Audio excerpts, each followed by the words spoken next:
Hello everybody, welcome to another vintage review. And today, if you've already seen the title and the thumbnail, of course we're going to be reviewing the Kenner Dilophosaurus, specifically this mold, and the hatchling, because I just decided to put the hatchling in here. Eventually I'm going to do a video reviewing all of the hatchlings, when I get all of them, of course. Not counting the Hasbro ones, because I'm going to be honest, there are so many Hasbro baby dinosaurs. Oh my gosh, I cannot count how many there are. There's like 36 of them, and I can't really keep track of all those. But anyways, let's start with the hatchling. I don't have the yellow one with me. I didn't bring it because I didn't feel like it, but yeah. You can see that it has some very nice detail. It's got the little frill right there, if you didn't see that before. And for some reason, the little thing in the back, looks like it has some extra teeth in the back, but those aren't actually teeth. We already know what that is. It's like the muscle or whatever. I don't know what it's called, you know. Oh, and of course, you can see that it's got the JP mark. Also got some nice scaling on the face there. Some nice sharp looking teeth. You wouldn't see sharp teeth like that on the Mattel toys. Kenner, gosh darn it, Mattel, if Kenner could do it on a toy this small, you can too, okay? No excuses. I'm tired of the goofy teeth, although it looks like they're going to be drifting away with that with the new Rebirth toys. Whenever those come out in the state, because I went to Walmart today and I couldn't find any. Probably because I don't live in Canada, because that's where they're all showing up. Gosh darn it. But yeah, I noticed a demorph on this thing. Well, it wasn't really a demorph, it's just a little goof up by Kenner while they were sculpting this, obviously. And that's the fact that this hand right here has 3 fingers, and this one doesn't. This one has 2. Which is really weird. I don't know why Kenner did that, but it's barely noticeable, so I'm going to just move along from it. And of course, then you have the feet, which are ugly as ever. They are weird looking. But, you know, it's a pretty neat toy. It's got some nice detailing and scales, but on to the main, well, the semi-main part of the show. Actually, hold on. Before I do that,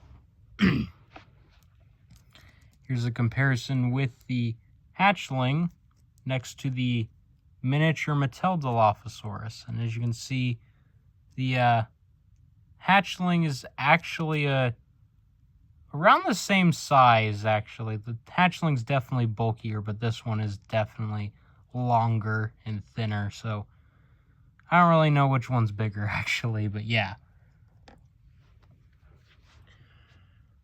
But on to the main part, well, the semi-main part of the show. And of course, in case you want to know, there's the mark of Jurassic Park. This one's number is 02. It's a bit faded on this toy, because I don't know why. But this one is surprisingly has more paint than the other one I have here. And the reason why I brought the other one is to kind of demonstrate how the action feature would work. What you would do is you'd get a bowl or whatever of water and dip this guy's head in it and squeeze him, then unsqueeze him, I guess. And then you'd take him up and then you squeeze him and you would shoot water out of its mouth. As you can see right there, there's a little hole where the water would go in. I have not tested it with this one specifically or the Lost World one, but I have tested it with this one and it does not work very well. Hell, he just shoots little droplets of water comes out of his mouth. It doesn't come in like a little line, which is very unfortunate, because it would be kind of cool if it actually worked on this one. But the reason why I brought this second one out, not just for demonstration, but also to show you guys a little funny defect that this one has as opposed to this one. As you can see, this one, you know, has a normal face, normal eye, all that jazz. But this one, on the other hand, when you turn the face around, he's looking up. And it kind of just looks like he's about to do an eye roll there. So, oh, he either has like a lazy eye almost, in a way. But I like to just call this, but I've kind of given this guy the nickname of the I don't care-osaurus or whatever. The I don't care Dilophosaurus. Because he looks like he's about to do an eye roll. Because he doesn't want to be part of the situation. I don't know. But anyways, he's back to this guy because he's more painted. He's got most of his paint on him, unlike that guy over there who has lost most of it. But as you can see, with the head right there, so you can see some very nice scaling and such, and some of that nice white paint and the gray paint. So a little bit of white splattering of the teeth paint. A little bit of splatter, but it's not too bad. It's not that bad, but it's a little bad over here that you can see there's a little bit of overspray on paint, which is a bit unfortunate. I don't like that, and I just noticed it. But believe it or not, this side of the face is actually different from this side, of course. And I don't know why this is. I don't know why the Kenner Dilophosaurus, specifically the rubber one, has two different looks to its face. Like this side has more white on it. This side is a little bit more gray, and that's a bit weird in my opinion. I don't know why that is. But yeah, details about the same, except the eye is a tad bit different, I believe. Also, you can see the back there. You can see some scales and wrinkles on the tail there. Yeah, you can see some wrinkles. But this is an idea to show you that this dinosaur is not the same on both sides, meaning it doesn't look identical on both sides, as you can see by its face alone. And it's apparent on the back with these stripes, like they're not like symmetrical with each other. At least I think that's how you say that, symmetrical, right? Or vertical, I don't know. I'm saying random stuff I don't know. They're not lined up with each other is what I'm kind of trying to say. It's like this on both sides again. And this is how it's like with most of the Dilophosauruses, and I don't know why. Well, this specific Dilophosaurus. But, you know. Of course, you can see more wrinkles, more scales. And the fingernails and toenails are unpainted. Also, the feet do not have any texture to them. Instead, they have like little holes in them. I don't know why. Maybe it was for packaging purposes or budgetary reasons. But yeah, there's some little wrinkles in the feet, legs, and there's the underbelly texture. It's pretty similar to the T-Rex almost, because it has like some kind of scales there mixed with wrinkles and some more wrinkles. And some paint missing on the tip of the tail there, unfortunately. And of course, you also have a very, very nice, beautiful reddish pink under the jaw / neck. And it looks really nice. It's a very nice look. Very, very nice. And then for the Lost World one, the one that is a little bit more rare, this one I like a little bit less, but at the same time, I kind of like it a little more than that one, and I'll get to why in just a bit. But as you can see, there's the JP mark, ARC Site P, Site B, Jurassic Parks. This one's number is 69. For the love of gosh, I swear if I see one joke in the comments about this, one joke, I am not going to be happy, because I'm tired of the 69 joke. It's not funny anymore. It's not funny. It was never funny to begin with. I don't know why people think it's funny. It's like, haha, it's so funny. Yeah, it's funny until you realize what that number means. And I'm not going to say what it means, because this is a family channel, gosh darn it. Well, semi-family channel. It's more of a Christian channel. more of a Mormon channel, you might say. But at the same time, it isn't, because I don't get into religion, and I'm not going to, because that's none of your business. But yeah, it's basically the same sculpt, except, you know, different paint job. It has a nice cyan color on the back there, complemented by some nice blue stripes. And you got some green on the frill there, some green on the underside there. Unfortunately, the green does not continue all the way down to the underbelly. I don't know why that is. Kind of wish it did that, because I think that would have looked kind of cool or a little interesting. Also, this thing, you will notice that there is a little paint, a little bit of black scraping across the eye there. Kind of weird looking, and you would think, oh, that's just a, you know, little paint mistake. It's just missing some paint there, right? Well, no, apparently this is what it's supposed to look like, I guess. Or this was just a mistake, I don't know. But there is one sculpting difference between this one and the original. And that is the tail. Because if you compare the tails of these two, you will see, hold on, I accidentally dropped them. You will see the tail on the original is a lot longer for some odd reason. So it's very weird why the Lost World one has a kind of a cut tail. And it was molded like this because it doesn't have like a cut right there. So it very clearly was molded like this. Maybe this is a defected one, I'm not sure. But one thing that's different, another thing that's different between this one and this one is that this one's arms, you can see has like a little joint there, and it looks like it would articulate, but it doesn't. But on this one, the arms actually do articulate. Because on the original, only the legs articulate, but no, the arms articulate on this one as well. On this one. And that's kind of why I prefer it compared to the original. Another thing is, another reason why I kind of prefer this over the original is that, believe it or not, this thing is made out of a much softer rubber than the original, actually. The rubber is a lot softer. You would think, oh, it's just a repaint. No. No, they gave it articulated arms, and it's a much softer rubber. Like, compare, like here's the original. Me trying to close the mouth on the original. It's a lot stiffer, and here's me trying to close the mouth on the new one. I mean, the Lost World one. Look at that. Barely any effort.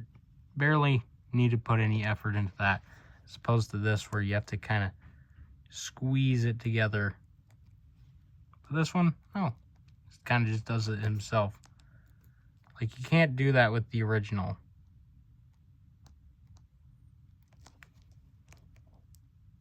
So yeah, again, it's a softer rubber, so you can even touch his mouth to his hands. You can't really do that with the original, as you can see, because it's rubber's a lot stiffer. So this one is a much softer rubber, has articulated arms. So in general, this is a semi-better one. Although the tail is shorter, unfortunately. I would say, personally, if they really wanted to improve on it, they would have to, you know, keep the longer tail, because I think the longer tail looks better. And also, I would say give it a different paint job, because I don't know how I feel about this paint job. I'm not a real big fan of it. Like, I get they were trying to go for, like, more of a tree frog look, I guess. Like, they were trying to make it more jungly, I guess, maybe. Because it kind of reminds, because the color scheme reminds me of a tree frog almost, like a poisonous frog or something. But yeah, as for the comparisons, I got a few here. I'm going to go through them rather quickly because it's late. But yeah, the first one we have here is blue. And as you can see, blue is, of course, blue is going to be longer than the Lost than it. Well, actually, not by a lot. Yeah, blue is longer than the you know, Lost World Dilophosaurus, but compared to the original, The original is a lot more similar in length, as you can see. Let me see if I can move these out of the way. There's a better size of them in front of each other. And as you can see, the Dilophosaurus is pretty large compared to Blue, as it should be in the movies. It's supposed to be bigger, but it's not. But there's a good idea of how long the original is. As you can see, he's a little bit farther forward, so they're about the same length, I would say. Yeah, I would say they're about the same length. Maybe Blue's a little bit longer. And then for another comparison, I got the Draco Rex. And because he's a lot skinnier, I mean not skinnier, a lot stumpier. He's shorter, obviously. But he's definitely chunkier than the Dilophosaurus, as you can see right here. He's quite a bit chunkier. I don't know why I didn't just do that with Blue. Another one we have is the Pyroraptor. You know,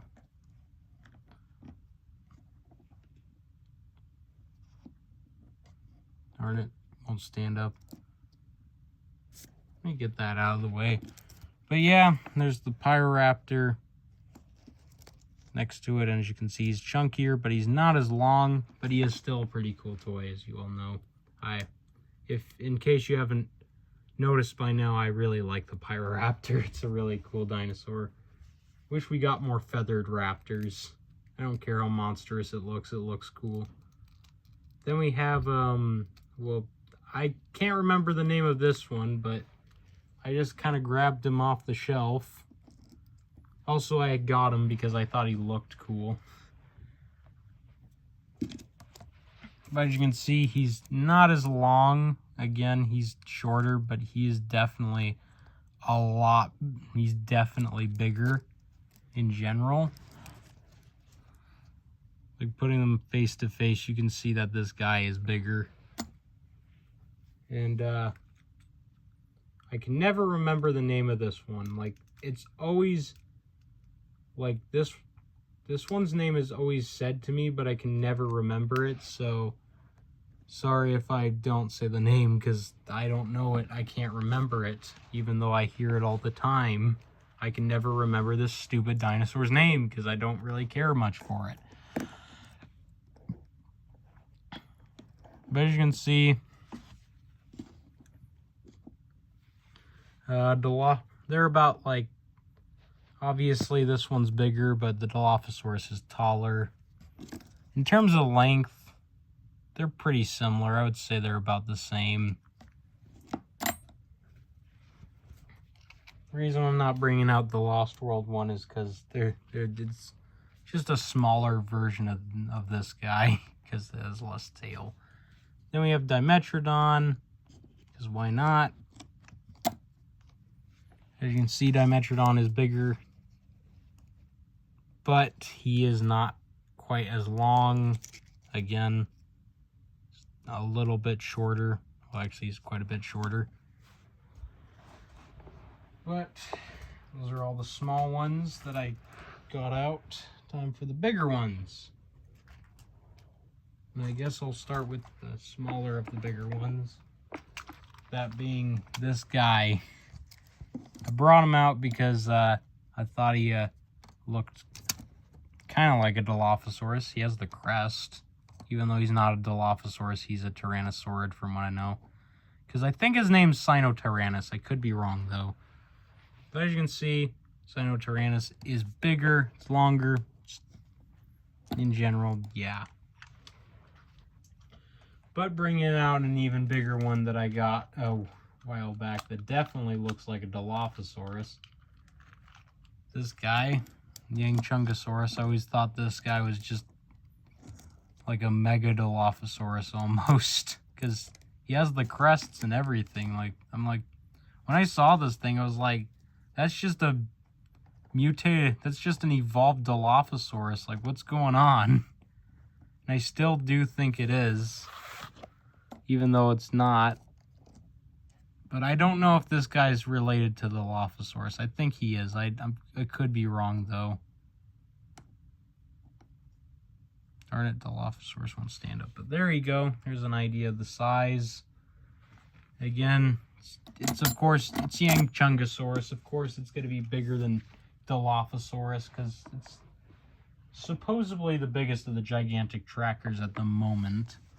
Just a little bit bigger than Mapusaurus and Neovenator. But of course, we got to bring out the Series 2 Young T-Rex. And the reason why I'm bringing out the Series 2 is because my Series 1 version does not stand up on its own for the life of it.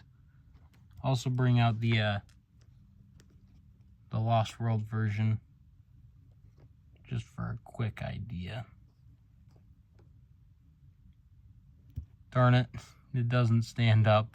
That's why I don't want to bring out the Lost World version. Also, Lost World version kind of suffers from bent foot syndrome, like all my figures do. For some reason, I'm so tired of the bent feet. I'm very, very tired of them. Of course, got to do this comparison real quick.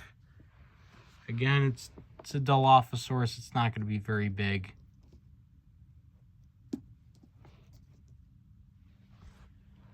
He is pretty big next to the smaller ones, but not to these guys. As you can see, the T-Rex is bigger. Well, the vintage T-Rex, Rhesaurus, I think it's called. And of course, you all know what the next comparison's gonna be. You all know who it is. It's the one we all love. Also known as my favorite Jurassic Park toy of all time.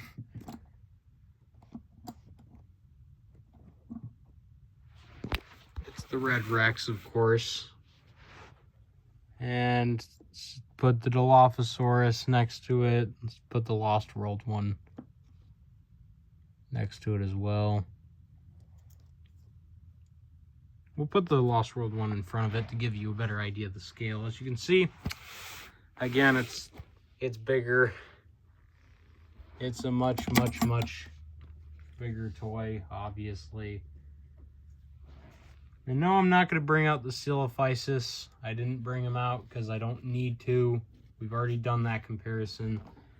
It's one and done, okay? Maybe in the future, I don't know. Maybe I'll redo these vintage reviews.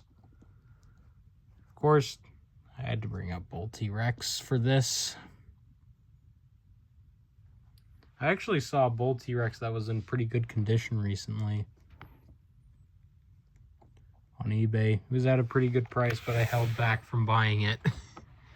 But as you can see, again, Bull T-Rex is bigger. And pretty sure Bull T-Rex could actually eat the Dilophosaurus if it wanted to. Yeah. You can't fit it all the way down the throat, but if with some force you probably could. But you get the idea. It can eat the Dilophosaurus like it should, as it should. Anyways, the vintage reviews are almost done, guys. Unfortunately, it makes me sad because I have a bunch of other figures that I have that I could have easily reviewed, but unfortunately, y'all wanted me to stop with the vintage stuff and do modern stuff like a boring person. And I don't know why, even though I really do like doing vintage reviews, because, you know, the vintage stuff is, you know, very rarely reviewed, usually. Usually it's just the modern stuff. But anyways, hope you all enjoyed this video. And if you did, leave a like and also hit that subscribe button. Come on, you know you want to. It's right there. You might as well do it. Because it helps, because hitting the like button and subscribe button, and it lets me know that you guys want to see more of my videos. Also, leave a comment down below, leaving your thoughts on these toys, or if you have like a story on them or something, you know, just something to add in general. But of course, the vintage reviews are almost done. I believe I'm gonna do like maybe 2 more after this one, and that's when I'll be done with them for a while, and then I'll go back to them once it's been a while. Obviously, I'll probably go back to the vintage reviews once I'm done with all the rebirth stuff, whenever it comes out, of course. But until then, I do have some reviews planned, and I've ordered a couple other more modern Jurassic Park toys by Mattel, some modern Jurassic World ones by Mattel, of course from eBay. So you'll be seeing reviews on them when they after I do all the other vintage reviews. And of course, and in case you're wondering, I actually posted about one of the upcoming reviews that I was gonna do after the vintage reviews on my community posts, and I got it while I was looking for the Red Death, and I also got another set while I was at it. Got another thing from Target while I was at it looking for the Red Death, because again, I went to 2 different Targets looking for the gosh darn Red Death, couldn't find it, so I had to do same day delivery to even get it. But yeah, anyways, I'm not gonna let you guys listen to me ramble on any longer. Until next time, I'll see you all in the next video.